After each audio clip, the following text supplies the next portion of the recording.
Hello students, आज फिर एक नई वीडियो में आपके अपने यूट्यूब चैनल ADSSRGORA में हार्दिक हार्दिक स्वागत है। आज हम पढ़ेंगे हिंदी। क्या पढ़ेंगे? हिंदी। ठीक, जिसमें हिंदी में पढ़ेंगे वर्णमाला, इंग्लिश में कहेंगे अल्फाबेट। ठीक,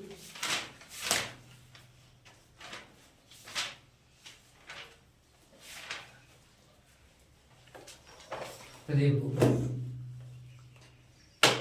इनकी जो हिंदी शब्द है, इनकी जो भाषा, इनकी भाषा शब्द जो है इनकी वो भाष से बना हुआ है। कैसे? भाष से। भाष का अर्थ होता है बोलना। क्या होता है? बोलना। ठीक, और भाषा का सार्थक इकाई है वाक्य। क्या है? वाक्य। वाक्य की एक सेंटेंस। ठीक, और वाक्य से छोटी इकाई उपवाक्य होती है। क्या होती है? उपवाक्य होती है। इसके अलावा फिर उपवाक्य से छोटी इकाई होती है हमारी पदबंध। क्या होती है? पदबंध। और पदबंध से छोटी इकाई होती है शब्द। क्या होती है? शब्द। और शब्द से छोटी इकाई अक्षर। क्या मानी जाती है? अक्षर। इनकी शब्द से छोटी इकाई क्या होती है? हमारी अक्षर। और अक्षर से छोटी इकाई हमारी होती है ध्वनि। क्या होती है? ध्वनि। या फिर ध्वनि को ही क्या कहेंगे? वर्ण। इनकी कोई शब्द लिखा है तो क्या है? वर्ण। ठीक, अब देखते हैं वर्णमाला की ओर। देखो,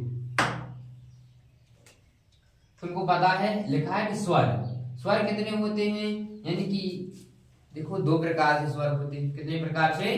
दो प्रकार से स्वर होते हैं। इसमें उच्चारण के आधार पर इनकी 52 वर्ण होते, 45 वर्ण होते हैं। कितने?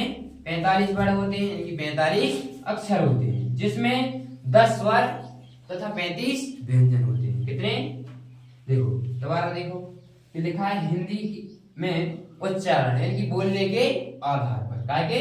बोलने के आधार पर 45 शब्द होते हैं। कुल कितने? 45 शब्द होते हैं, जिसमें 10 स्वर और 35 व्यंजन होते हैं। कितने? 35 व्यंजन। और लिखने के आधार पर 52 शब्द होते हैं। कितने? 52। इनकी कोई कहे तो हिंदी में कितने शब्द होते हैं? 52। इनकी 52। ठीक, जिसमें 13 स्वर। कितने? 13 स्वर और 35 व्यंजन और 4 संयुक्त व्यंजन। इनकी कुल मिला के कितने हो गए? 52। कितने हो गए? 52। अब देखो लिखा है जैसे स्वर आ, बड़ा आ, छोटी बड़ी ई, छोटा ऊ, बड़ा ऊ, ऋ। ठीक, ए, ऐ, ओ, औ, अंग, अह। ठीक, तो ये क्या है? स्वर। यदि हम इनमें से 1 2 3 यानी कि तीनों स्वरों को बाहर निकालें तो काय के आधार पे आ जाएंगे? हमारे उच्चारण के आधार पर। कितने स्वर होंगे हमारे? फिर 10 स्वर। कितने? 10 स्वर। देखो 1 2 3 4 5 6 7 8 9 और 10, यानी कि बोलने के आधार पर कितने स्वर होंगे हमारे? 10 स्वर। और जब 10 स्वरों को इनमें तीन स्वरों को बाहर निकालते हैं तो कुल कितने बड़ा बन जाएंगे हमारे? 45। कितने बन जाएंगे? 45। ठीक, अब उच्चारण के आधार पर 52 शब्द होते हैं। कितने? 52, जिनमें से व्यंजन देखो का वर्ग। क्या है? का वर्ग। का, खा, गा, घा, अंगा। ठीक, मतलब का से अंगा खाली तक क्या कहलाएंगे हमारे? का वर्ग। क्या कहलाएंगे? का वर्ग। अब आया चा वर्ग। क्या आया? चा वर्ग, यानी कि चा से लेकर यहां तक हमारे क्या होंगे? चा वर्ग वाले।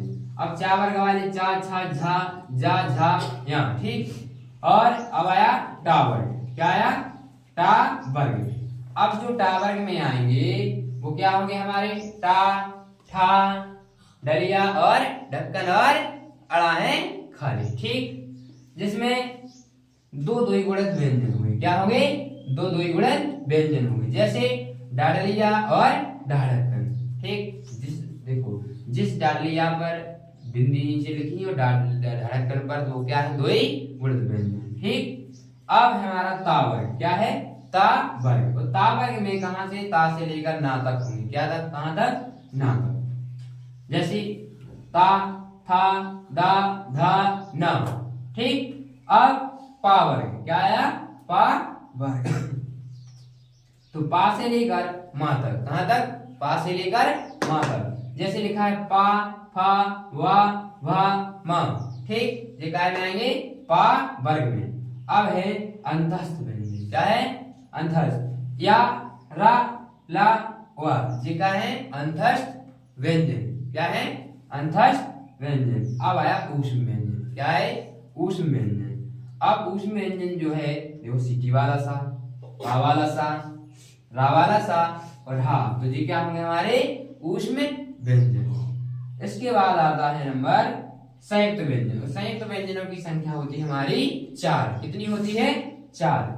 जिसमें कक्षा वाला छा, त्रा, ज्ञा, श्रा, ठीक।